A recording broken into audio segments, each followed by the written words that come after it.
Welcome back. For more on our top stories, please visit our website, channelstv.com and youtube.com/channelsweb. You can also watch us on the go on your mobile device. Log on to m.channelstv.com or download the Channels TV app for Android, iOS, and Windows phones from their respective stores. Having the Channels TV and Channels 24 app gives you access to news and updates. You also have the Eyewitness feature, so you too can be part of the news. Just install the app, then tap and swipe to reveal the Eyewitness menu and follow the instructions to share the pictures, videos, or news of happenings around you. And now to some of the pictures you sent in to our Eyewitness portal. We'll begin with this one, which is that of the aftermath of a fire disaster that occurred in Gusau in Nasarawa State. It shows a destroyed house after a fire outbreak. Our Eyewitness reporter, who blames the extent of the damage on the poor response of the fire service in the state, is appealing to the state government to pay more attention and get firefighting equipment.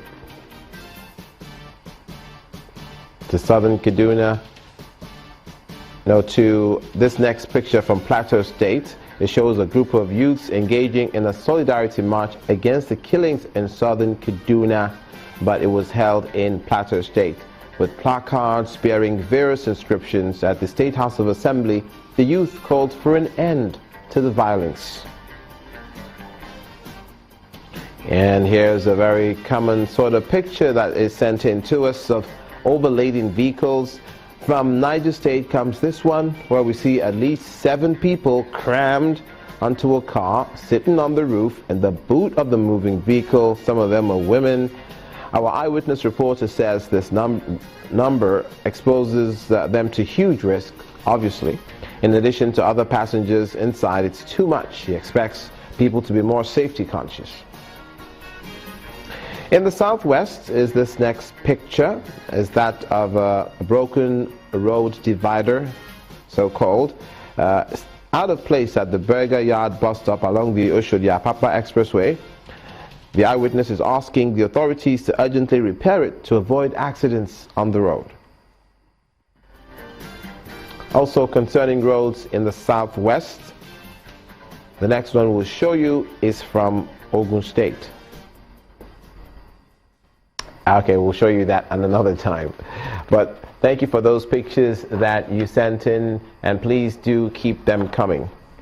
Now to the south part of the country, the commander, Operation Delta Safe, Rear Admiral Akpochi Sulaiman, says the Joint Task Force will not hesitate to enforce its mandate in the Niger Delta region in case of any eventuality in the area. The OPDS commander spoke at Ikang border post in Bakassi local government area shortly after embarking on an exercise safety check within the Niger Delta creeks.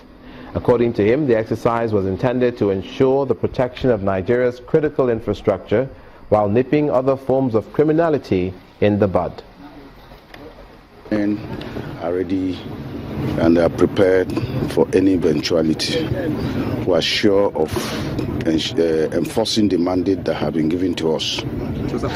So far, you can agree with me that there's a relative peace within our joint operation area, and I think that is what I think we have achieved within this period.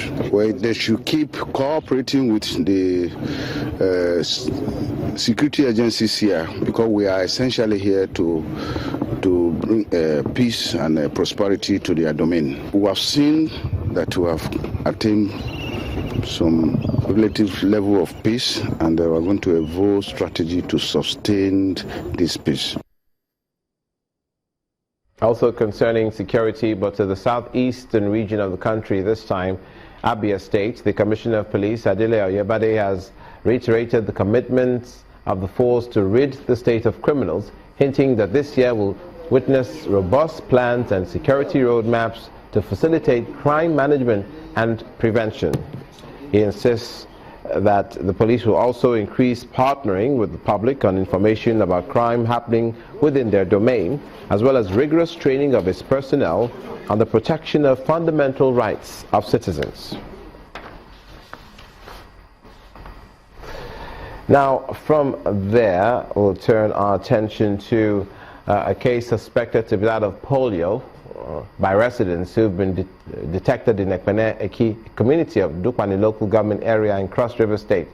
According to the aunt of the person who spoke off camera, the 20-month-old child started showing signs of paralysis when he was about 3 months old, and the only health facility in the area could not handle the case. Meanwhile, the Director General of the Cross River State Primary Healthcare Development Agency maintains that the state is polio-free. 2 weeks ago, we just had the maternal, newborn and child health week, where we were able to reach out to over 760,000 children with vaccination at our health centers. We heard of this and we have sent the surveillance team. They are already on their way to Dupani, and they would pick up samples from that child and they'll send them to the laboratory, and within the next 3 days to 1 week, we should have results to say if that is a case of polio or not. When it's a case of confirmed polio, then we would set into action the remaining modalities and strategies to ensure that we can be able to contain it at source and get every child around that area fully immunized. Also in Cross River State, residents of some erosion sites in Calabar have commended the intervention steps taken by the World Bank-funded Nigeria Erosion and Watershed Management Project, NUMAP. The communities are, however, seeking for the extension of the intervention to more erosion sites around them. These are popular sites in some communities in Cross River State. Gully erosion has eaten deep into most of their land, with many houses swept away. Threatened by the gully, some residents have fled their homes as the erosion has killed some of their members.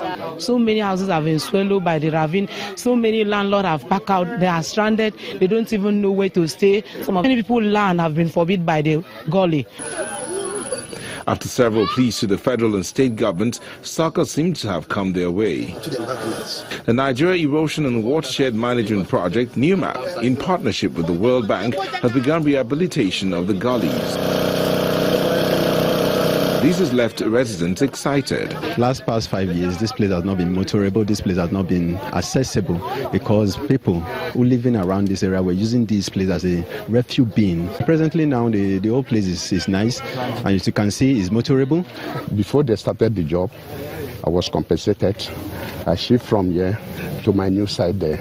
So I think I have to commend the state government and the NUMAP, including the World Bank. To assess the level of work so far, the NUMAP and World Bank supervision team are on a visit to the affected communities.